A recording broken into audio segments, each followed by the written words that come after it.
greater scripture than nature, for nature is life itself.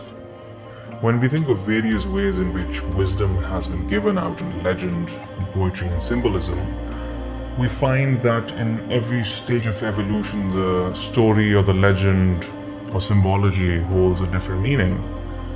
By this, I do not mean to say that as a man looks, he understands things differently at each stage of evolution, but I mean the sense of comprehension is developed and things seem clearer at every stage. The meaning has not changed, but the man acquires a keener insight.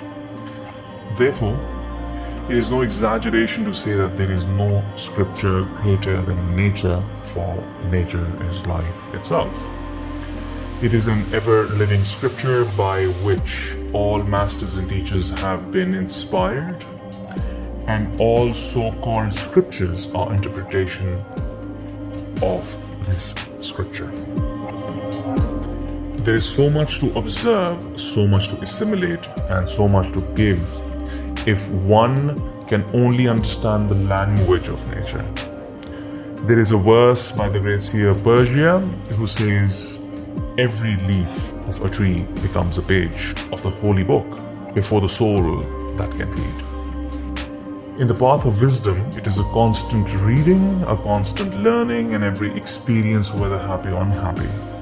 And in every impression, whether it brings comfort or discomfort, if we will only observe what each one teaches, and then the whole of life becomes a vision that is man's constant guide. Most people consider as sacred scriptures only certain books or scrolls written by hand of man and carefully preserved as holy, to be handed down to posterity as divine revelation. Men have fought and disputed over the authenticity of these books, have refused to accept any other book of similar character, thus clinging to the book and losing the sense of it having formed diverse sects. The Sufi in all ages respected all such books and has traced in the Vedantas, Zend-Avesta, Kabbalah, Bible, Quran, and other sacred scriptures.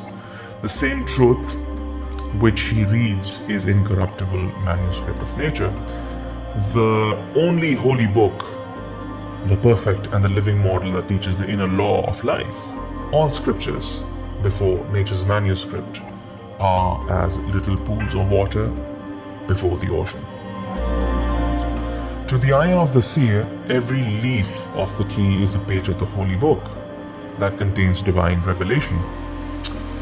And he's inspired by every moment of his life by constantly reading and understanding the holy script of nature.